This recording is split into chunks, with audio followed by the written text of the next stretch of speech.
Hello everyone. आज का हम लोग का टॉपिक है रेक्टेंगुलर डैम एनालिसिस। मतलब अगर रेक्टेंगुलर डैम है तो उसमें क्या क्या फोर्स एक्ट होगा वो हम लोग एनालाइज करेंगे। तो डैम हम लोग क्या देखे थे, डैम क्या होता है? कोई भी हाइड्रोलिक स्ट्रक्चर जो हम लोग वाटर को स्टोर करते हैं, रिजर्व करते हैं पर कुछ भी पर्पस के लिए, मतलब सम पर्पस, जैसे इरिगेशन प्रोजेक्ट के लिए या पावर प्लांट के लिए। तो यहाँ पे हम लोग डैम क्रिएट किए हैं। उसका शेप क्या है? रेक्टेंगल टाइप से, रेक्टेंगुलर है। ये एक डैम है।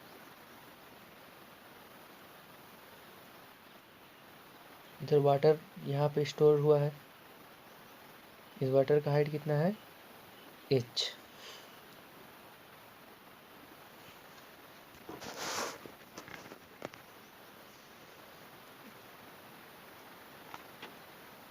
Height of dam capital H। Width p है। इसका सेंटर ऑफ ग्रेविटी है CG, जी से इंडिकेट करते हैं इसको। यहाँ पे इसका वेट एक्ट होगा W। और यहाँ पे एक फोर्स, वाटर जो स्टोरेज है वो एक फोर्स इस पे लगा रहा है डैम बॉडी पे। वो कौन सा फोर्स है? Hydrostatic force F। तो हाइड्रोस्टैटिक फोर्स क्या होता है इसको हम लोग पता समझते हैं। अगर वाटर का मतलब वाटर में कोई भी बॉडी अगर हम इंसर्ट करते हैं तो उस पर प्रेशर कितना एक्ट होता है? रो जी एच। जितना हाइट इंक्रीज करेगा वाटर का उतना प्रेशर एक्ट होगा। तो इसका हम लोग प्रेशर डिस्ट्रीब्यूशन डायग्राम बनाएंगे तो क्या बनेगा? अगर यहाँ तक ये सरफेस है इसका वाटर का, तो यहाँ पे हाइट 0, तो यहाँ पे प्रेशर 0। जैसे जैसे हाइट इंक्रीज करते जाएगा प्रेशर बढ़ते जाएगा। तो इस टाइप से इसका प्रेशर डायग्राम बनेगा। और ये एच हाइट तक प्रेशर कितना एक्ट हो जाएगा? रो जी एच। तो यही जो हाइड्रोस्टेटिक प्रेशर है, इसके कारण जो फोर्स क्रिएट हो रहा है यहाँ पे। तो हाइड्रोस्टेटिक प्रेशर कौन लगा रहा है? ये वाटर बॉडी जो इधर स्टोरेज है डैम पे। हाइड्रोस्टेटिक फोर्स कितना लगाएगा? रो जी एच इंटू एरिया। ये कौन सा, ये पूरा एरिया, जितना एरिया में ये फोर्स लग रहा है। तो ये फोर्स इक्वल टू क्या होता है? Pressure into area. तो यहाँ पे प्रेशर कितना हो जाएगा? रो जी एच। और ये एच कौन सा एच होगा? ये एच बार जो इसका सेंटर ऑफ ग्रेविटी होगा, इस हाइट का सेंटर ऑफ ग्रेविटी वहाँ पे एक्ट होगा ये फोर्स एफ। यहाँ तक कोई दिक्कत नहीं है। इसके बाद ये W एक्ट हो रहा है इस पे। W कहाँ पे एक्ट होगा? G पे, सेंटर ऑफ ग्रेविटी पे। तो W हम लोग कैसे कैलकुलेट करेंगे? तो डैम का वेट डेंसिटी दिया हुआ है W note into volume. W note क्या है? W नोट होता है रो इंटू जी। देखिए वेट इक्वल टू क्या होता है? mg। वेट में अगर वॉल्यूम से डिवाइड कर दिए इधर और इधर, तो इधर क्या बन गया? वेट बाय वॉल्यूम, इधर रो जी। अब दोनों साइड हम v से मल्टीप्लाई करेंगे तो क्या बचेगा? वही वेट। तो यही यहाँ पे रोड डेंसिटी में हम वॉल्यूम मल्टीप्लाई किए हैं, तो ये हम लोग का क्या मिलेगा? वेट। तो वेट डेंसिटी दिया हुआ था डैम का, तो ये weight W note into volume. तो वॉल्यूम क्या हो जाएगा? Height into width into length, ये हो जाएगा W into H into P. Clear? अब यहाँ पे जो हाइड्रोस्टेटिक फोर्स एफ है, इसका हम लोग मैग्नीट्यूड जब निकालेंगे तो इस रोजी को हम क्या लिख सकते हैं, W0 into H bar into ए। W0 एच बार कहाँ पे एक्ट होगा, h/2 पे। इस ये जो वाटर बॉडी है वो किस टाइप का शेप बन रहा है, ये रेक्टेंगुलर टाइप से, तो इसका सेंटर ऑफ ग्रेविटी क्या होगा, h/2 into area height into length.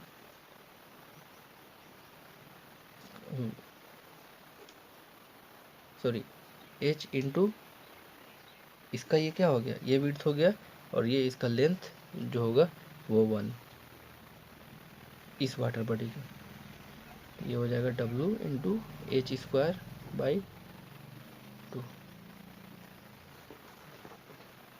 ये फोर्स का मैग्नीट्यूड।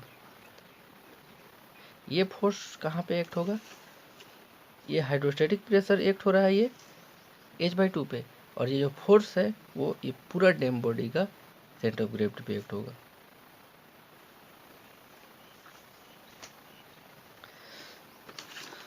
अब इसमें दो फोर्स एक्ट हो रहा था, एक ये F h/3 पे, ये h/3 पे कैसे एक्ट होगा, इस टाइप से प्रेशर डायग्राम बन रहा है, तो ये ट्रायंगुलर शेप है, इस ट्रायंगुलर शेप का जो सेंटर ऑफ ग्रेविटी होता है बेस से कितना, h/3। तो ये जो फोर्स है हाइड्रोस्टैटिक फोर्स वो कहाँ पे एक्ट होगा, h/3 पे, एक्ट एज h/3। अब यहाँ पे ये फोर्स एक्ट हो रहा है, इसको हम लोग आगे लेके आते हैं, ये फोर्स F हो गया और ये W। तो यहाँ पे इस पॉइंट को नाम देते हैं, जब दो फोर्स को यहाँ पे parallelogram law of vector addition हम लोग यहाँ लगाएंगे, ये फोर्स F इस डायरेक्शन में लग रहा है और ये W इस डायरेक्शन में, तो parallelogram vector law of addition क्या कहता है, if two vector are considered to be adjacent side of parallelogram, अगर कोई वेक्टर को हम कंसीडर कर लेते हैं कि उसका पैरेललोग्राम का एडजेसेंट साइड है, तो उसका रिजल्टेंट क्या देता है, उसको अगर हम पैरेललोग्राम बना देंगे इस टाइप से, तो उसका जो डायगोनल होगा वो क्या देगा, रिजल्टेंट। तो ये हो गया R, इसको हम लेते हैं C, ये पॉइंट D और ये पॉइंट B। तो रिजल्टेंट इक्वल टू क्या लिखेंगे,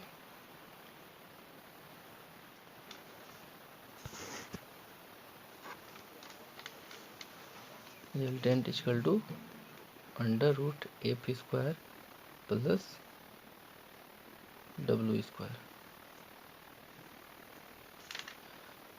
ये जो रिजल्टेंट है वो कितना एंगल बना रहा है वर्टिकल एंगल से, तो यहाँ पे देखिए ये एंगल, ये थीटा, तो theta tan theta equal to BD divided by BO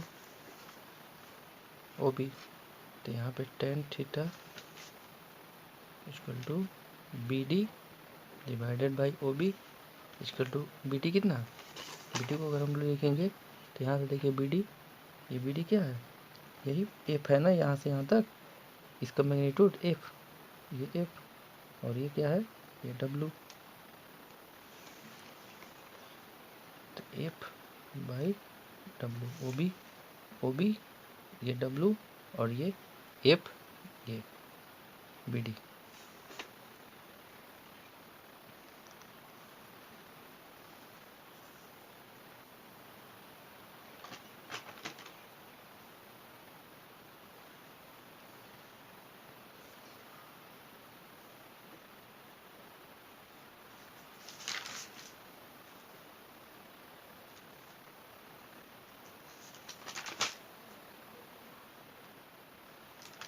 अब यहाँ पे जो इस पॉइंट को N नाम दे रहा है, अब इस पॉइंट को M,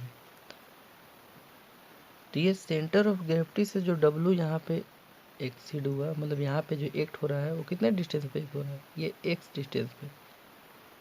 तो अगर हम इस N पॉइंट के अबाउट इसका अगर हम मोमेंट निकालेंगे इस एंड पॉइंट के अबाउट, तो क्या होगा इस एंड पॉइंट के अबाउट मोमेंट?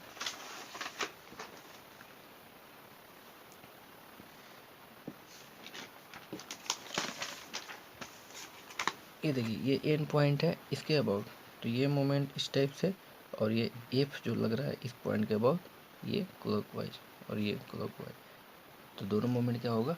इक्वल होगा। यहाँ पे F into H by 3 equal to W into X, X equal to क्या हो जाएगा? F by W into H by 3। ये एक्स क्या निकला? ये जो एक्स है वो सेंटर ऑफ ग्रेविटी से कितना इसेंट्रिक डिस्टेंस व एक्सटेंसिटी, ये जो डब्लू का वो एक्स निकला। अब इस डब्लू के कारण जो इसेंट्रिक लग रहा है उसके कारण क्या होगा? Direct and bending stress. Direct and bending हम लोग प्रीवियस लेक्चर में देखे थे कि कोई भी इसेंट्रिक लोड अगर लगता है तो उसके कारण क्या होता है? Direct and bending stress.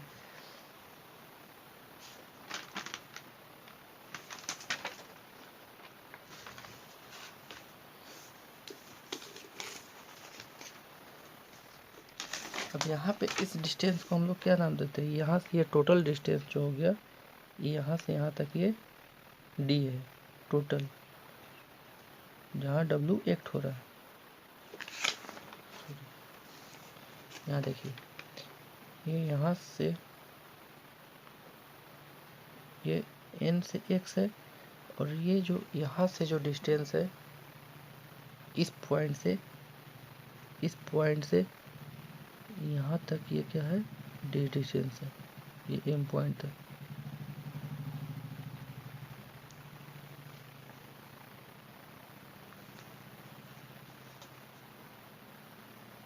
अब जब एक्स हमको पता चल गया, एक्स यहाँ पे हम कैलकुलेट कर लिए,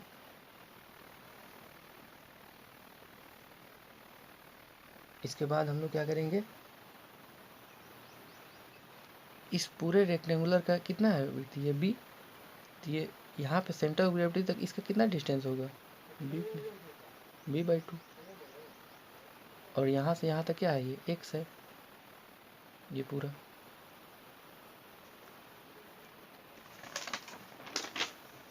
इसको हम लोग कैसे लिखेंगे?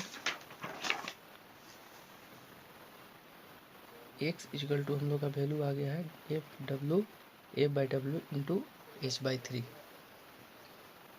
और डी क्या है?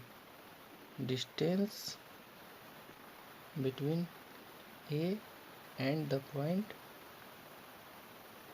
एम वेयर आर resultant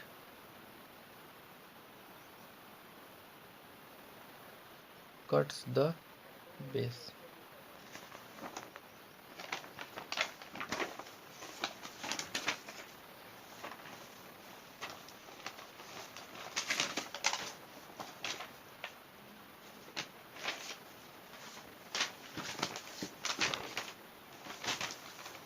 अब यहाँ पे क्या था?